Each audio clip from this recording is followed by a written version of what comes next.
What's going on, everyone? Matthew Osborn here, and in this video I'm going to show you the 4 top eFLIP searches that brought me the most profitable finds during the 14-day eFLIP challenge. Alright, let's dive into the top 4 searches I used in eFLIP to find the most profitable books for the 14-day challenge. Up on the screen right here, this screen should look familiar to you if you use eFLIP. If you have not used eFLIP and this is the first video you're watching, check out the first link below. It'll be for the eFLIP challenge. It's completely free to sign up for. You'll have some training videos on eFLIP, and then you can follow me each day for 14 days as I find books to flip Amazon to Amazon on eFLIP every single day. So sign up at the link below if this is the first time you are seeing a video or eFLIP on the topic. But if you've been following along, this screen should look familiar. This is the Outliers tab in eFLIP, and right here, this is what the search will look like when you first get onto eFLIP. Everything's limit maxed out at the top and bottom. Nothing's set right now, so I'm going to show you the searches that you can do.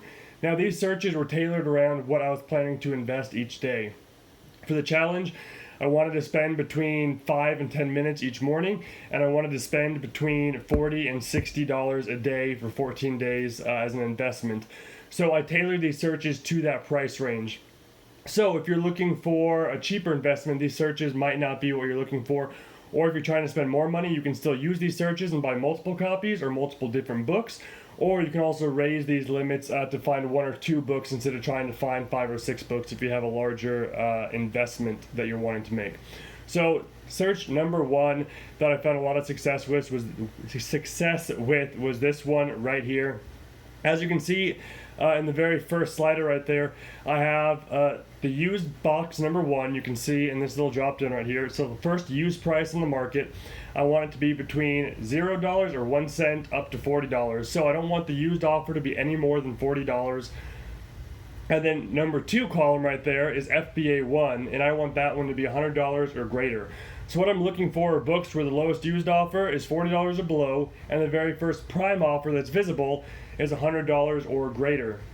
I've set the used buy box to be $100 or greater. That way I know it's at least the prime price or higher. The new buy box to be $110. I want the new to be selling for a little bit more than the used price. And again, Amazon set right here in this slider at $110 minimum, because I want Amazon to be selling more than $100 if that's what I'm trying to get for the book. I don't want to be competing neck and neck with a brand new Amazon offer. And I always check the include no offers, because I'm fine if Amazon's not on the listing. Sometimes those are great purchases when Amazon's never been on the listing, because the price can fluctuate a lot more than if Amazon constantly has this flat price they have for a new book. Sometimes it's good to find listings Amazon's not on the listing. So I always check that box. Minimum max rank doesn't really matter right now because I'm going for eScore. I do bump that one up to 2 million or 2.5 million for these searches, but I really based off eScore. During the challenge, I don't believe I purchased any books with an eScore below 12. So always set that to 12. You don't need that. You can search for 6. So an eScore of 12 will mean it's selling an average of 2 times a month, because I really want sales volume for these. If a book only sells 3 times, 4 times during a 6-month period, it can still be a good investment. But I'd like to see more volume, because the more volume there is with that book, the longer it's been selling at the price point I'm wanting to sell it at, the more likely it'll be I can sell that book, versus if it's only selling 2 or 3 times in a 6-month period, the price may tank pretty easily since there's very few offers most likely on that book. And then offers, I did not have anything set for offers. That wasn't a huge deal for me. I did look at offers. If there was a ton of cheap offers in the market, that would influence my buying decision. If there were fewer used offers, but that's not what I was looking at for these searches, so I kept that one maxed out. So again, used price 40 or below, Amazon FBA price $100 or greater. This next search, the second search, is similar to this one, except there's one big difference. If you see in slot number 2 right here, I put this price down to $0 on FBA 1. So what this is basically saying is that I want to see what the lowest FBA offer is, but I'm not concerned about the FBA offer. My biggest concern is the buy box. Now, there's 2 reasons you might want to do this. Number 1, there might not be any prime offers visible. So when we search on Amazon using the software, Amazon's going to send us the 15 to 20 lowest offers. If the 15 to 20 lowest offers are not prime offers, we're not going to see any prime offers in the results, even though there might be prime offers. So by doing this, we can make sure we're still getting results even if there's no prime offer showing, because about 40% of books, either 40 or 60% of books that you'll search for, there'll be no prime offers visible because there's greater than 15 to 20 used merchant fulfilled offers that are lower priced than the lowest prime. So by doing this, I can still see what the lowest prime offer is, but I'm not searching by that prime offer. It's not going to limit me in case it's not there. The biggest thing I want to look at is the buy box. And the search still shows that the buy box is $100 or greater. So a lot of times what you'll see when you do a search like this is it'll come up and the lowest price maybe for the merchant filled book is right at $39 or $40 because that's what we have it set at. And then we'll see the FBA, lowest FBA price maybe is $80 and the used buy box is $100. Almost always if you click into that listing, there's a reason there's that one single prime offer that didn't make the buy box. Most likely it's a just launched seller, maybe the seller has terrible feedback. Whatever the case may be, that seller did not qualify for the buy box even though they are a prime offer. And those books can still be great to buy because if they're a just launched seller, it doesn't matter for you because you can come on the listing, maybe set it at $99 or $100 and you can win the buy box over them if they're just launched or if they have terrible ratings.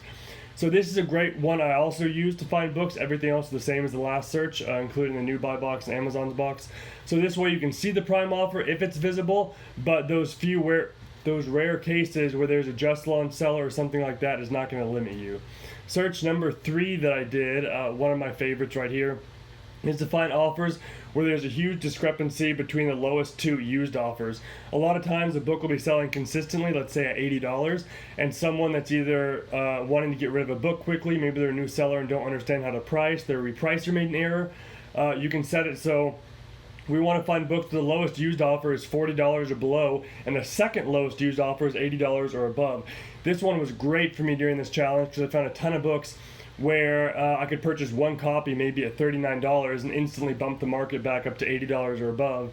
And most of the time, if the second lowest used offer is $80 or above, that means the prime offers are probably going for 100 plus, if not even more than that, 110, 150 or more, because the lowest used price is now $80. So this was also a great search. Everything else is kept pretty similar. I did new, used, and Amazon at $80 or more, and same with the second lowest used price. This one had some great results for me during this challenge. And then finally, number 4. This one's similar to the last one, except if you look at the bottom boxes right here, you can see I'm looking for big discrepancies between the first FBA price and the second FBA price. Again, just like the merchant fulfilled offers, sometimes you're going to have someone come on the listing prime that's either trying to get rid of their book really quickly, they don't understand how to price, or their repricer made a mistake. So this one I'm looking for one to the lowest prime price is $40 or below, and the second lowest prime is $80 or higher. This one was also a great one for me to find books for the 14-day challenge. You can buy a prime book and resell it on prime, you just can't use the prime benefit. So if you're going to do a search like this, make sure when you purchase this book, you select the longer shipping, the 5 to 7 days, the one that's not Amazon Prime 2-day shipping, so you can abide by their terms of service and not make any mistakes there. I did this, I believe, once throughout the challenge. I found a great book with the lowest prime, I think was around $20 or $30, and the second lowest prime was $90 or higher. And I was able to swipe that lower copy. It was a just launched seller, so they weren't going to have the buy box anyways. I grabbed that book, and it still came in 2 days, even though I selected 5 to 7 day shipping. So I was able to buy it while abiding by Amazon's terms of service and still get it in 2 days. So this was another great option. Now with these last 2 searches, the ones where you're trying to find big differences in the first 2 used or first 2 Amazon prices, you can also adjust it with one metric and find some different results. I could select use 3 right here or Amazon price 3 right here for FBA. And the reason I might want to do that is sometimes people have pricing wars, the repricers get in a war with each other and they just race to the bottom. And a lot of times it'll be 2 books that'll do that. So I might be able to find a book where the lowest 2 offers for merchant filled, in this case, might be $20 or $19 or something like that, and they're neck and neck in price, and the third offer is $80 or above, and everything else is more than $80 past that. In this case, you can buy those 2 lowest offers and again bump the price up to $80 for the lowest market price, and then be able to sell 2 copies instead of just 1. And same with FBA. There might be a case where 2 repricers are competing with each other. The 2 lowest prime offers are maybe $19, $20, and the third lowest prime offer is going to be maybe $80, $90, $100. So you can buy those 2 lowest offers and then bump the market back up and sell it for what the book was hopefully selling for before. So these are my 4 searches. Very quick recap here.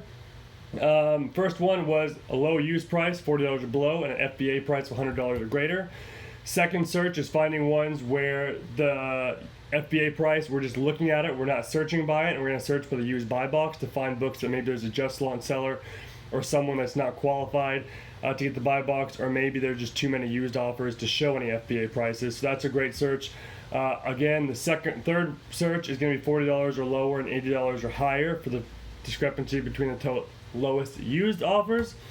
And then finally, I'm tongue-tying myself, the last one is where there's a big discrepancy between the first and second FBA price. And again, both of these last searches, you can set it to the third used buy box, or third lowest used offer, or the third lowest FBA offer, and find similar results. Hopefully that helps you guys that are doing a challenge or something similar to the challenge to know how I was finding all these books for the past 14 days that I was flipping. These were the main searches I stuck to, and these were the ones that gave me the best results. So let me know what you guys think. Let me know if you guys have had any success with different searches and what those are. It'd be great to see what other people are searching by and finding success with an eFLIP. There's so many ways you can adjust these triggers, and if you find something that works for you, especially if it's something a lot of other people might not be doing, that's a great way to get in and find a lot of books instead of doing the same searches everyone else is doing. So find some unique searches, do your own twist on it, make sure it's working for you, and hopefully that'll be successful for you with the eFLIP. I'll see you guys in the next video.